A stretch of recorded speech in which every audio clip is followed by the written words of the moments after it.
that are open and offering the GED test, but there's another 1,000 that's in the pipeline. And the number of accounts, meaning those people who are signing up on GED.com, is steadily increasing. There are over 500,000 accounts right now. There have been more than 325,000 subject tests taken. So people are getting in there. They're getting a little past that fear of, oh my gosh, am I going to be able to handle that test? And what we're beginning to see is that kind of steady increase of the number of people who are testing, but also the people who are passing. So that's a really positive thing.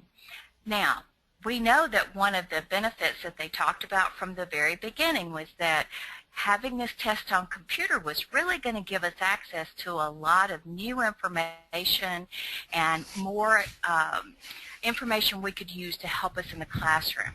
So we're going to talk really just briefly about reasoning through language arts because our primary focus here is social studies and science.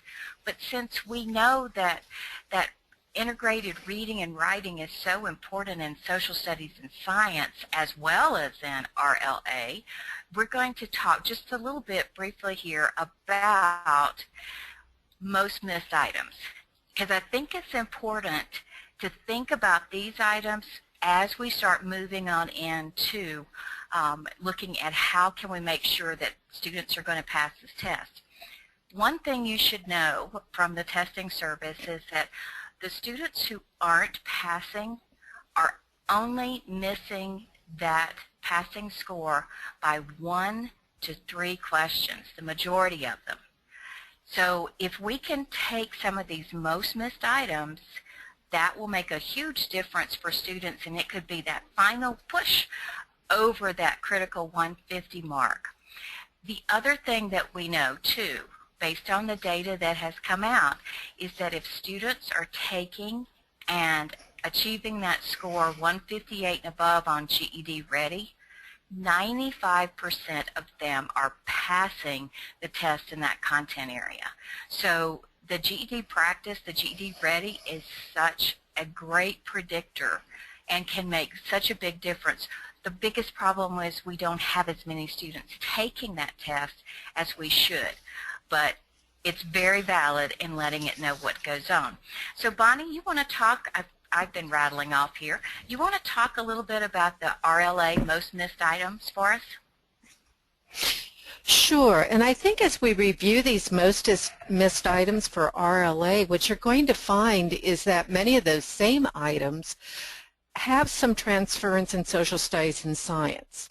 Two of the areas which are causing our students a lot of difficulty is being able to understand specific details and main or central ideas in a written source, and then determining which of those details support that central idea or main idea. What we're talking about there is really being able to closely read complex or rigorous text, and then being able to identify this information, knowing that sometimes that central idea or main idea is not the first or last sentence of a paragraph, but rather our students have to closely read and really find out where the inferences are. So those areas really do look at the fact that we need to teach more close reading strategies, where it's not just fiction but nonfiction text, something that we're going to see as we transfer and transition into social studies and science. Another area that's a most missed item in RLA is being able to identify themes. Themes of not only fiction again, but also nonfiction themes. Can you figure out what the theme of a writing sample is, what the theme of fictional work is, and can you identify the different elements that support that? That again is a higher level reading and inferencing skill, because there again the kind of writings and readings that students have to do on this particular test are just not the basic levels. It is more rigorous text. So we need to work a little more on what is the theme of a text. Another area which didn't really surprise Susan and me is being able to analyze relationships across different written sources. And we see a lot of that as students are looking at doing constructed responses, where they really have to look at not what they think, but what's the author's perspective? What's the author's claim? As we look at constructed response, we often call this argumentative writing. But it's more than just the writing part of RLA. This particular skill level also deals with what they're reading. Can they look at something that they're reading and determine what's the author's claim and if the evidence is sufficient and accurate? And then there's always that wonderful thing called logical fallacies or errors in reasoning skills. Again, close reading an absolute necessity. But this particular skill also clicks into constructed response. And we all know that constructed response is not just about RLA, but it's also about social studies and science. So what are the expectations with constructed response other than the fact we want effective writers? Well, as Susan and I have been looking at different writing samples and different materials from GED Testing Service, it's evident that we do know the process in the field. We know that our students, in order to do well on the writing sample, need to first of all read the passage in question. They should be unpacking prompts so that they know exactly what the question is asking them to do. They should be able to rewrite the question in their own words, forming their thesis statement or claim. They should then be able to collect the relevant details from the passage or passages and organize those details into a logical order before they go ahead and draft their answer and then definitely reread, edit, and revise. The process has been being taught in our classrooms for some time. We also know that there's a basic structure for constructed response. We're totally away from the 5-paragraph essay structure, but instead we're looking at a structure where there is a beginning, a middle, and an end, regardless of whether I'm writing one paragraph or multiple paragraphs. I need to be able to get an introduction where not only do I start with my thesis or claim, but I set the stage. It doesn't mean I put everything there. I do know that I need a middle section where I provide information and additional information, and maybe even a claim counterclaim so I do better argumentative writing. And then, of course, I need a closing that is not just a rewrite of the first paragraph, but rather restates things in a different way. So we know the process and we know the basic structure. What we're seeing, though, is an effective writing for RLA. We need to go that next step, and we need to teach our students what is phrased argumentative writing, where argumentative writing makes a point, provides evidence to support that point or claim, explains it out. It does more than just list evidence, then links it to the next point and has a formal style. Whether I'm putting in my claim and my support or my counterclaim and my support, argumentative writing needs to have peels. And since I'm sitting in Florida right now, Susan and I decided we had to at least put a little bit of the orange or Florida citrus in the PowerPoint. So remember, Bonnie, peels. Yes. Can you talk just a minute about how important that explanation is? Because we're seeing writing where they make a point, they list the evidence, but they don't get around to any kind of explanation. You know, that's a good comment, because to get beyond that scoreable 0, which is, my mind, kind of equates to the old 2 off of the essay, our students do need to be able in their writing samples to not only provide the reader with, okay, here's the evidence that the author's given me, but the writer needs to explain, show how and why it supports the claim. So if I say that more effective writers do these things, tell me why. Tell me how that supports it. Or in our wonderful daylight savings time prompt that we've all used ad nauseum, it's not just enough to say daylight savings time saves lives. Tell me why. Tell me how. Give me more than just the facts. That's good writing. Thank you. As we talk about the writing process, one name that you may want to research a little bit is Toulmin. Toulmin has done a lot of work on argumentative writing. For those of us who once upon a time did some debate, the Toulmin method of argumentation may sound very familiar. And it really deserves to come back into our writing classroom as we look at how do we teach students to be better argumentative writers.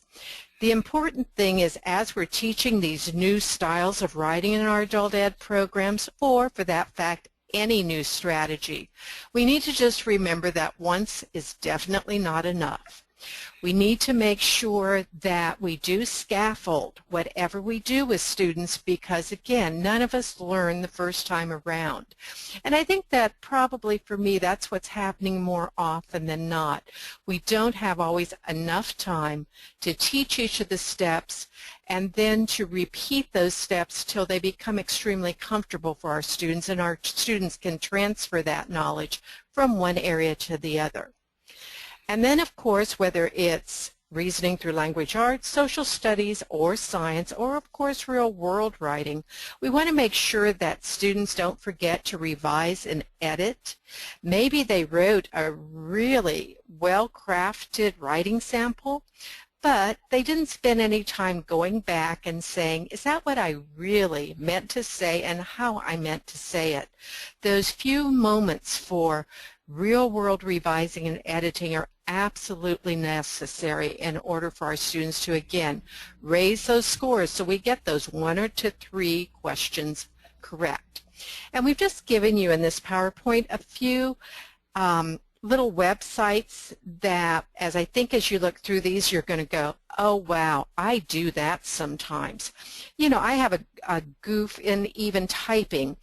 You wouldn't know it, but gosh, I mistype sometimes the word education.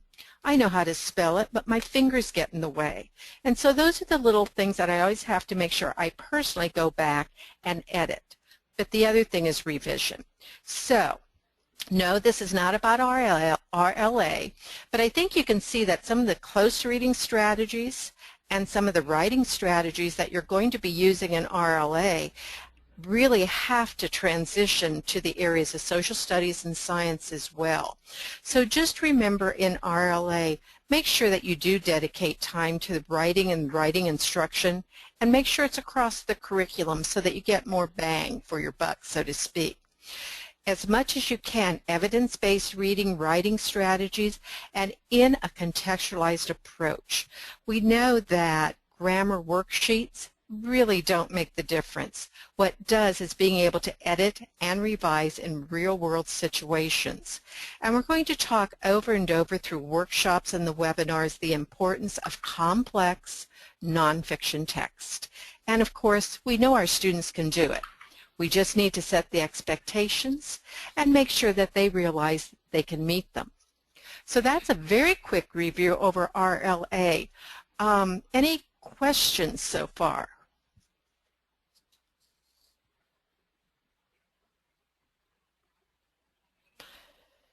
Okay, Susan, you want to give them a quick overview of social studies? Right, we are going to come back to that, but I'm going to very quickly show you. This is the item that you're going to, it's one of your handouts, and just so that you're familiar with it, in early August, the GED Testing Service released their analysis of those most missed items, and so one of the handouts that you have includes the information that Bonnie was just talking about, and it includes all the different content areas. So we're not going to touch on math at all, but I wanted you to know that that is one of the items that you have. So you can go through if you want to take a look at that and see how you might be wanting to work with some of that within the class. So we're going to go back, as Bonnie said, I'm going to pop back over here to the PowerPoint, and I have to, here we go, get it back open again, and look at social studies and science. Again, as Bonnie said, is that reading and writing. One of the things that the GED testing service said to us is that students are struggling with some of those social studies practices and the science practices, and as you begin to look at those really come back to a lot of that reasoning skills, the close reading skills, and that ability to write. So here are the three biggies, and then we're going to talk a little bit about each one of these. Look at that. Determine clearly stated details. That's the same thing Bonnie just talked about when we looked at reasoning through language arts. The only thing different is that now we're looking at it from what we call primary and secondary sources. And we'll look at that in just a minute as to what we mean by those things. But they have to determine those and then use them to make inferences and claims. So that means that they're tying those things in to the writing that they're doing. The next thing, they have to describe people, places, events, all of those things, and show the connections. That was something when Bonnie was talking about peels and she said explanations, then some of that comes back to being able to make the connections between things. And of course, we're really not surprised by that last one, cause and effect. That's still a struggle for our students to be able to understand as they're going through. So, what's the difference between a primary source and a secondary source? Bonnie and I found this particular handout, and since it includes science as well as the humanities, we thought this would be very useful to you. And you'll see this again when you come to the workshop. But when we're looking at primary sources, we're looking at something that's different in many cases, especially in social studies. It's that first-hand account of an event or time period. And automatically we start thinking of things like the Constitution, the Declaration of Independence, we look at the Bill of Rights. But there are other things that can have been come from that as well. It might be a written a letter or some type of graphic, something though that is original. It's the first-hand account of something.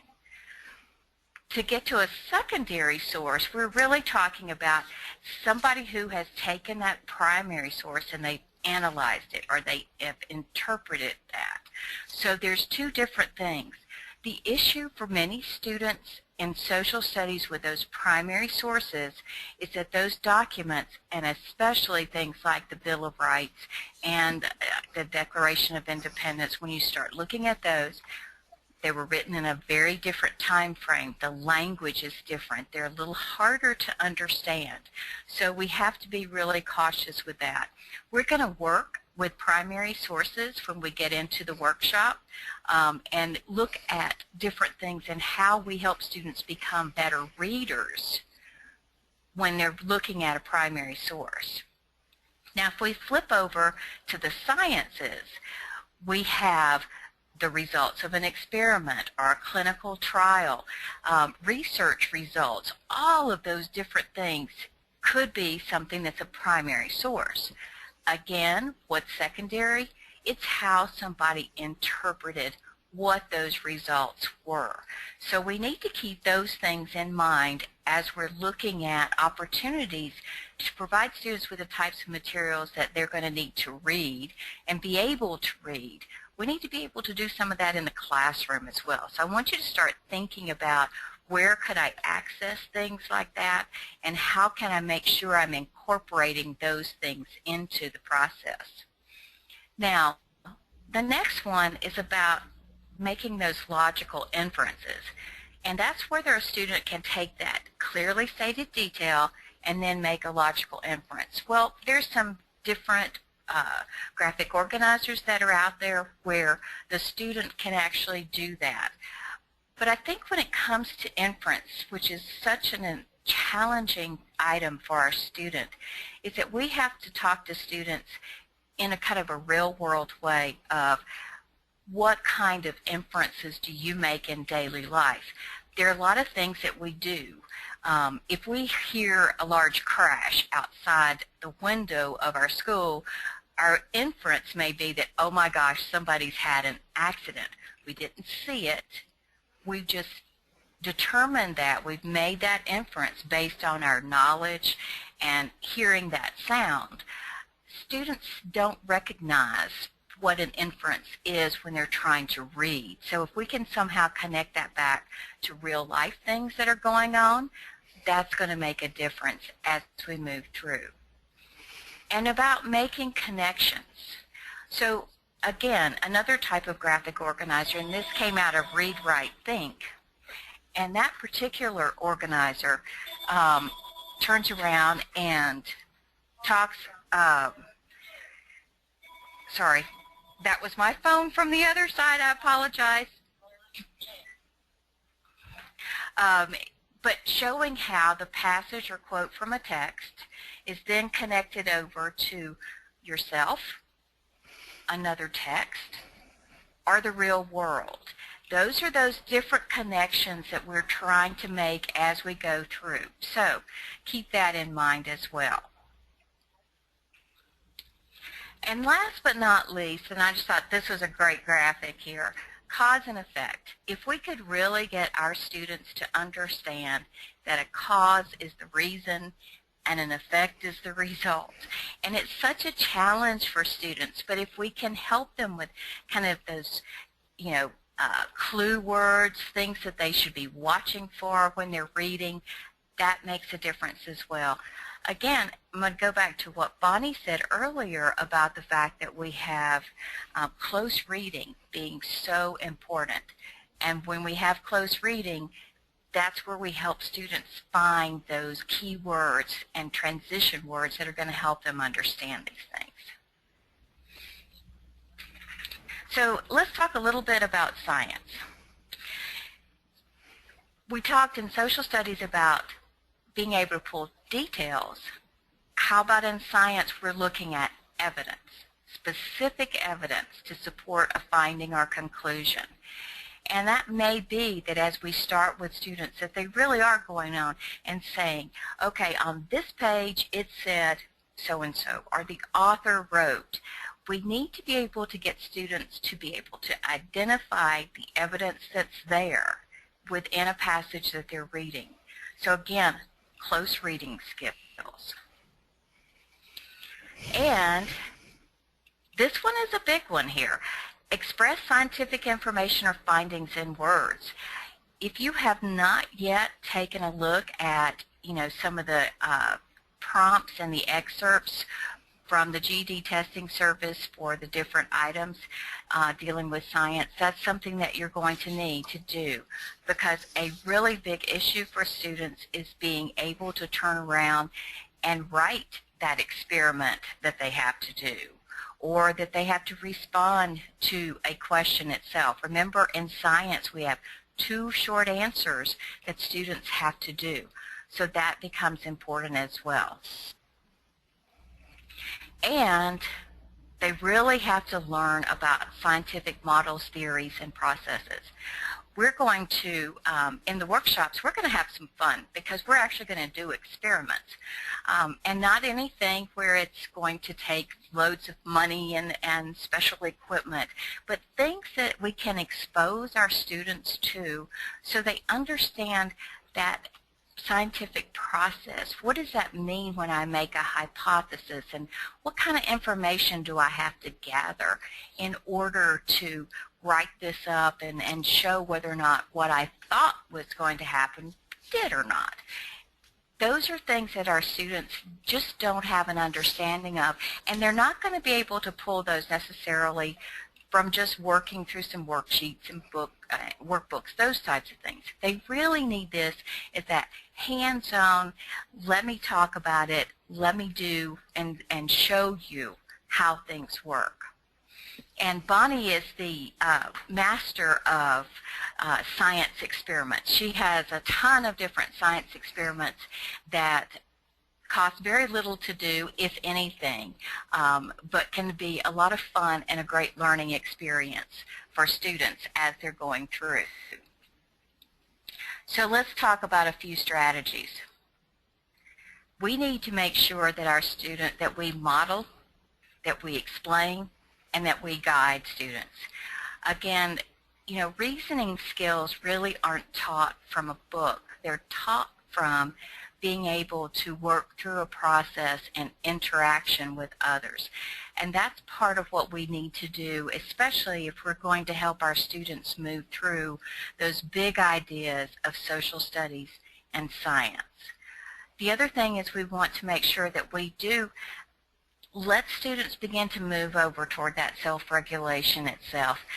They're going to have to be able to do this independently, but first we model, explain, and guide for them.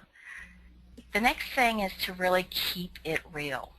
It's so important for our students that we show the connection between what we're trying to teach and what we want them to be able to do with that knowledge and those skills after they're out of the classroom, after the GED test, after they go to work. How can they use what they're learning? As often as you can, Bonnie, can you pick up? As often as you can, yes. We need to really teach to those small groups and whole class because we don't have all the time in the world in our adult ed programs, especially when many of us have those multi-level programs where we have everything from ABE through GED and ASC. And so as we're working on that, if we can do a science experiment with the whole class and then with our small groups, we have different types of assignments. I know back in the dark ages we called it differentiation, and it continues to be a necessary part of the adult ed classroom as we look at these standards or skills that need to be taught, because again they start much earlier than at a GED prep level. And then again, high expectations. We keep saying that, but that's what our students require when they go into post-secondary ed and the workplace. There are high expectations for them in reading and writing, in being able to use basic critical thinking and problem-solving skills, as well as, of course, mathematical skills. But it is a different world in which they live, and thus the expectations are absolutely necessary. As we move to the workshops, we will not be spending a lot of time really looking at all the different resources that are on the GED Testing Service website, but rather referencing them. So as you get ready for this workshop, so that we are on the same page, so to speak, we would like you to spend a little bit of time looking at some of the resources that are out there from GED Testing Service. In fact, it's one of those places that Susan and I go out there on an ongoing basis, because if we do not, then what happens is, quite honestly, something new pops up, such as I think there's something new about GED Ready. More before we leave you today. But again, there are lots of things out there. So Susan, what are you going to, okay. The first thing that Susan has pulled up is something that should just really be the base part of your curriculum guide, and they're called performance level descriptors. If you have not downloaded those are some of the things that are part of the resources that were provided to your directors for you to access. But you need to take a look at both science and social studies prior to the workshop and take a look at what kinds of skills are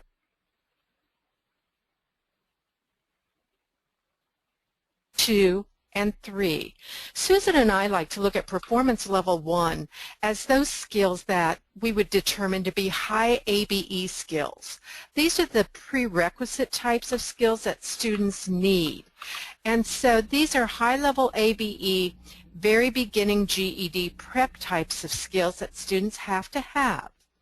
Level 2 which would equate to a 150 to a 169 on the actual GED test, are those scores or skills that students have to have in order to pass that test. And when you look at them, you'll see that they build on the level 1 skills. But as I said, there are also level 3 skills, and those are the skills that if students have those types of skills, they should be able to have the GED score with honor, performance level 3, and that would get them a 170 or above. You know, personally, I would just be extremely happy if all of the students with whom we work would be strong level 2s, so that, again, not only do they have the skills to pass the GED test, but they've got those skills necessary to go that next step. So performance level descriptors. One of the things that you should be aware of is that each state is able to collect information and they have quite a bit coming from the analytics. So you may want to, and this is something, Jamil, there may be someone who is sending out that information statewide there in Kentucky, but when we're looking at things, we're seeing kind of an increasing number of students who are scoring at performance level 3. I was just in the state of Arkansas, and they have different, nobody has broken the 10% mark yet, but they're actually having anywhere from 6 to 9% of students who are going and getting that level 3, which is GED with honors, which is a really great thing, I think, for our students as we're going through. Now, I can be very happy, as Bonnie said, if I have that, looking at that strong level 2. But again, these PLDs in science, and then I'm going to open up one in social studies as well. And as Susan opens it up, you'll note that it is the same process as you look at it, with level 1, 2, and 3 sitting there. And a lot of the skills with the major assessment target looking similar, but digging deeper as you hit into levels 2 and 3. One thing that you will notice on the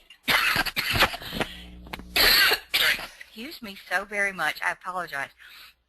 If students are going to move on to level 2, there are quite a few skills that they're really going to have to master, and that's on page 2 of that document itself.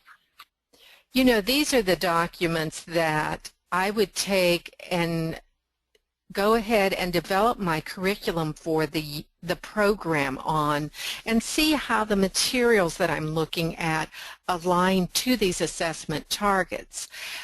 If there are some missing chunks, it tells me what additional lessons I would need to develop for my classroom. But again, when folks and our students and fellow educators say, well, what's really on this test? GED Testing Service has provided this. In fact, we've had this information for some time now, but it does give you all the specifics.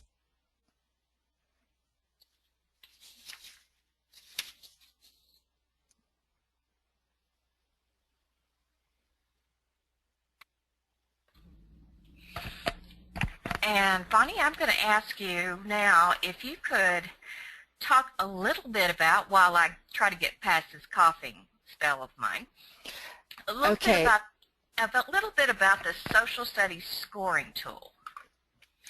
Okay, Susan's going to pull up a couple documents, but there's a few things that you do need to know about and be using. Out on the GED Testing Service site, there are a lot of resources, as I said. Susan's pulled up something called the Social Studies Extended Response Scoring Tool.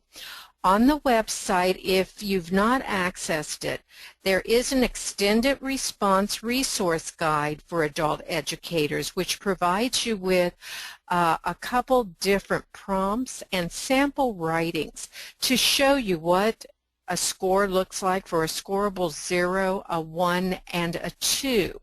However, most of us said, okay, I could just take a look at it and hope that I score it correctly. Is there something that I could use in the classroom to score writing samples of my students that's a little more, quote, scientific? And so GED Testing Services content experts came up with scoring tools. What you're looking at right now is the Social Studies Extended Response Scoring Tool. And you note that it's 10 pages long, which is a little bit daunting. However, what we're going to tell you is if you've not used this scoring tool, go ahead and use it, because although it may be daunting for the first few times, what you're going to find is it doesn't take long to become extremely familiar with what you should be looking at, and you'll be able to go away from the scoring tool and be much more accurate. Let's just take a look at what this scoring tool does.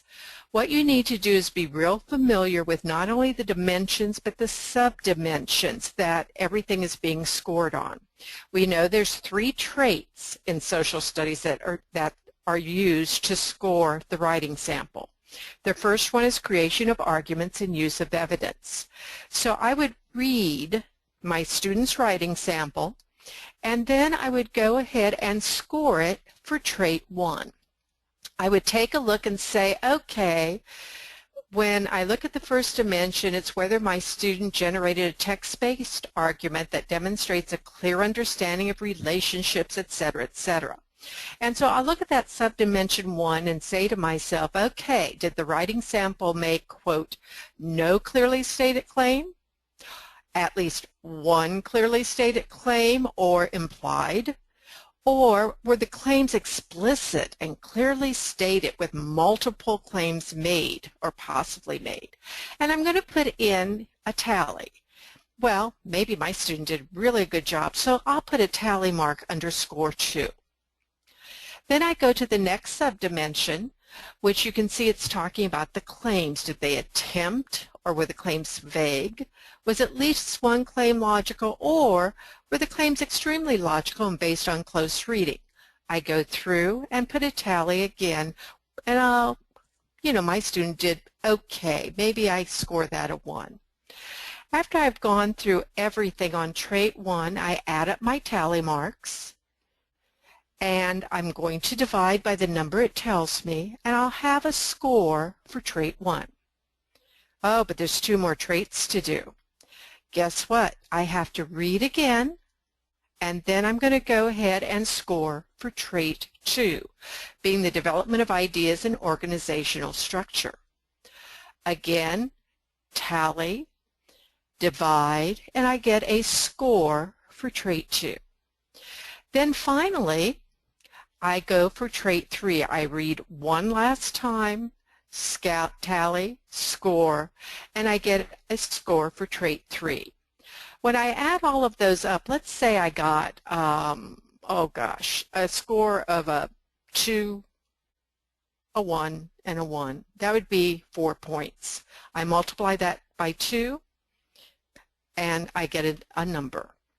Now that would be actually the highest score my students could get on social studies, but we know all of our students are above average. So anyway, as you look at this though, please note it is a little bit daunting. As I said, it is 10 pages, but fellow teachers who have used this have said once they've done it a few times, all of a sudden they can see much more clearly how to score, and it just becomes an automatic thing.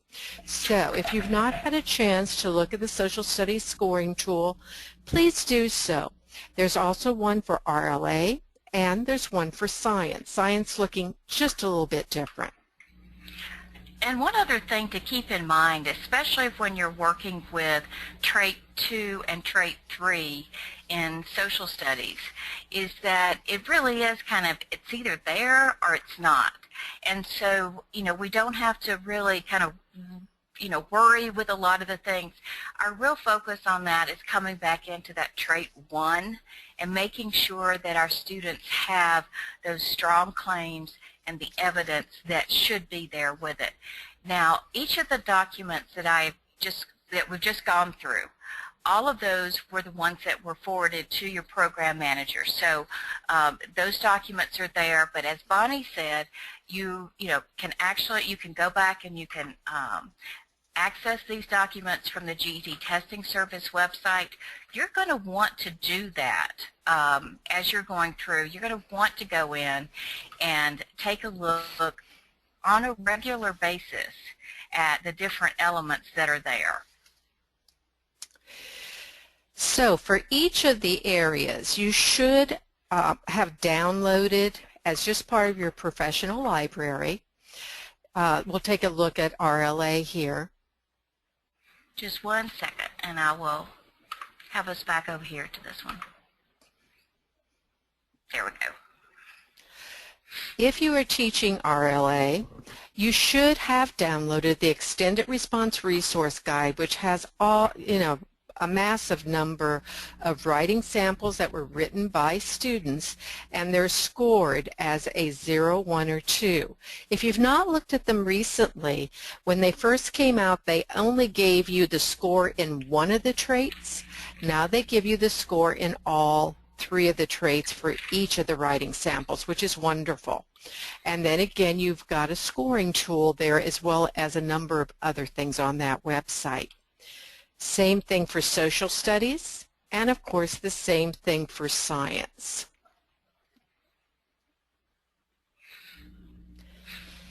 The other thing that GED Testing Service is telling us is that too many students, before they take the test, are not spending time on the free essential resources that are out there, the computer tutorial and the free practice test. And we always know when students haven't accessed it when they say something to you like, oh gosh, there was a calculator or there was a reference sheet and I didn't know how to move them out of the way so I could answer the question. Or they don't know there are things like highlighting tools and those types of things. So students are spending too much time. In fact, that's why the math section of the GED test had to be increased, because students really were not comfortable enough using those tools. And by using those free tutorials, that will give them the comfort level and they can do them over and over. So besides the GED Ready, an absolute necessity for students to take before they take the test, these free tools are also a necessity for their success. And the other thing that you're going to want to take advantage of are the FAQs. On the website, this is constantly growing part of the site with people asking questions about different components within the test itself. So, just kind of make a little mental note to yourself to say, I haven't been out to those FAQs lately, and so I'm going to do that. I'm going to go check those things out just to see if somebody's updated something. Or if you have a question, you can certainly submit that as well so that you can have your question answered, and that'll be another resource that people can use. Now, a couple of things that you should know, that there are some resources that will be coming out soon. Looking at how to take an assessment target and move it into something in the classroom. There's going to be some information that will come out from the GED Testing Service for that. Some sample lesson plans that cross different content areas. I mean, that's a part of what we want to do as we're moving forward. We want to see that integrated approach to teaching and learning in our classrooms. And then we're so pleased that there will be another KET Teacher Line course coming out. This time it will be Social Studies and Science. And that we will be filming October the 8th. So expect that that's probably going to be rolling out after the first of the year, but again, keep in mind that there are a lot of different resources that keep coming out as we move through. So beyond that, there are other resources that are also available, and Bonnie and I are really big advocates of taking advantage of all that material that's out there on the web that has been created already. And so as we go in and we do the workshops next week and then in October, we're going to be sharing with you a number of different resources that will be helpful to you in social studies and science specifically.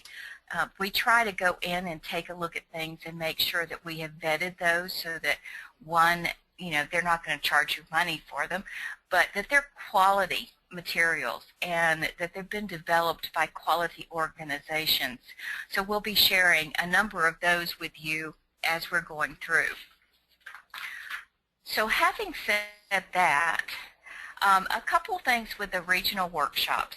We would very much appreciate it if you would bring with you the Social Studies and Science PLDs that you get from your administrator or that you've already downloaded. Bring that Social Studies scoring tool so that we can address any questions or concerns people may have.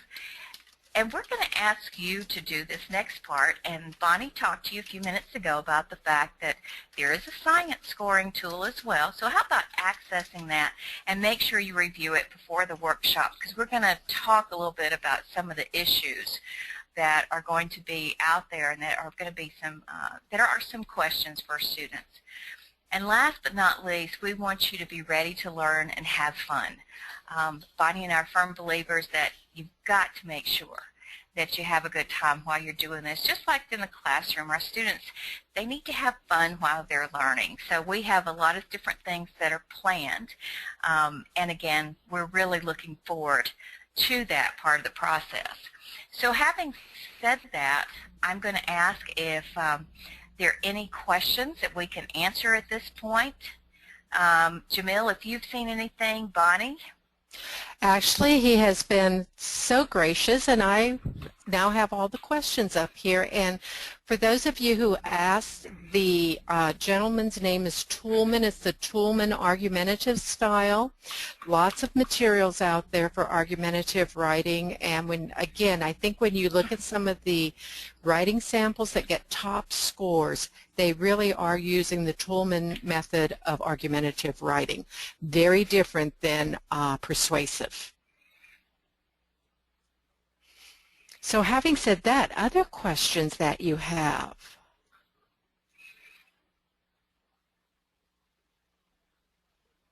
And Jamil, if you want to, you can Sure.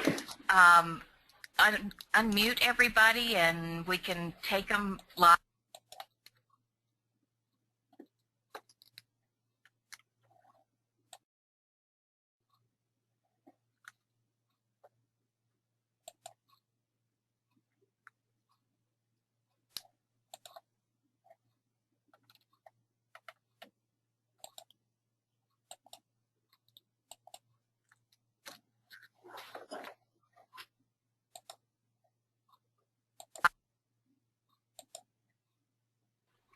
Hello, Susan, can you hear me?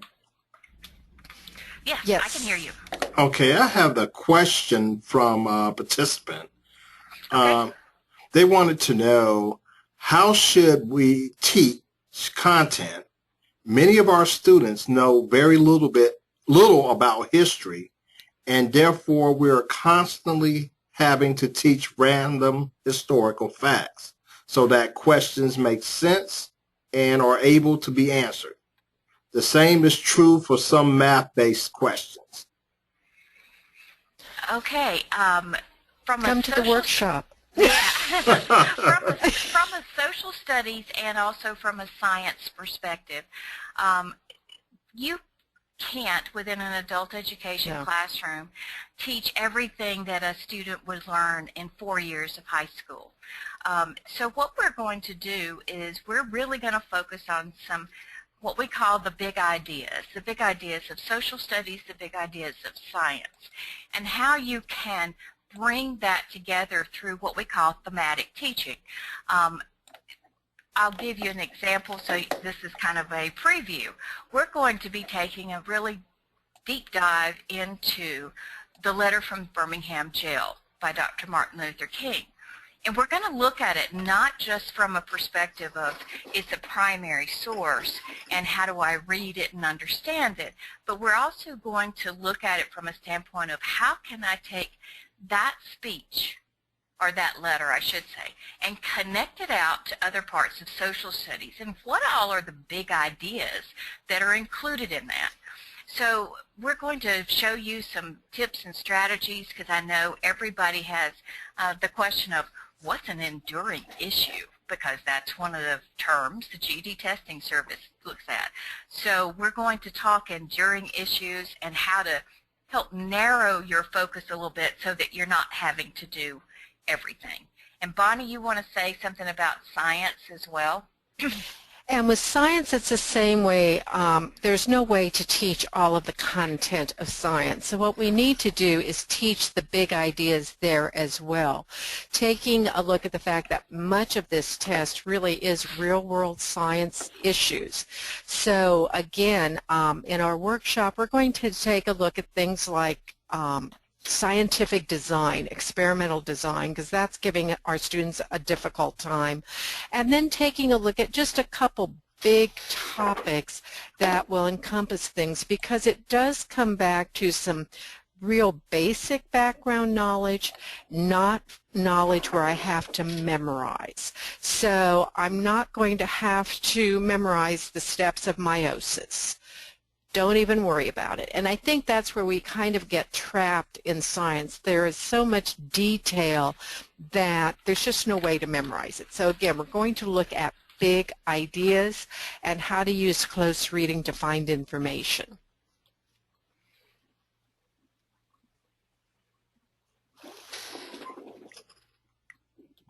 Okay, and that was the only question that I had at this point. Well, that was submitted at this point. Okay, then just as, and we'll say going, gone in just a minute, but the way that Bonnie and I look at all of these things is that it's all about high expectations. And so we want our students to be able to exit our programs as high achievers. We want them to go for that level 3, that GED with honors. But in order to do that, we have to set that framework of having high expectations for them. On the slide itself, you can see that you have the email for both Bonnie and for me. Please, if you have a question and you think, well, I didn't want to ask it on this, but, you know, just quietly, can I ask you a quick question? We always respond to questions. We're looking forward to next week to having the first 2 of the sessions that will be there in Kentucky. And so, Jamel, do you want to talk a little bit about the logistics of those sessions, like start, end times, that kind of stuff? Sure. Each session will start approximately at 9 o'clock a.m. and will last until 4 p.m. Now, the session that we're holding in Madisonville, they are on Central Time. So you want to keep in mind that if you're attending the workshop in Madisonville, we will adjust it to be Central Time. So that'll be 9 a.m. to 4 p.m. Central Time. But the rest of the workshops, the one in Somerset, as well as Mount Sterling and Lexington, and Louisville, they will all be at 9 a.m. to 4 p.m. And just, like I said, be ready to learn. And this webinar will be recorded and archived, and we will provide the link to all registrants at a later date. Fantastic. And Jamil, I want to just personally, on behalf of Bonnie and myself, to say thank you so much for all that you have done to help pull all these different pieces together and get this webinar up and going. We so appreciate everything that you've done, and also we'll give a special shout out to Lita Ann, who has been working on so many different things as well. But we do appreciate all of that, and we're looking very much forward to next week and to getting these workshops going and hopefully relieving a little bit of angst out there about all that content that's there. Well, thank you guys very much. And likewise, it's been a pleasure to work and learn from you. Thank you. And so we'll say goodbye at this point. And thank you for having spent your afternoon with us. We really appreciate it. And we look forward to seeing you, some of you next week and some of you in October. Thank you. Thank you.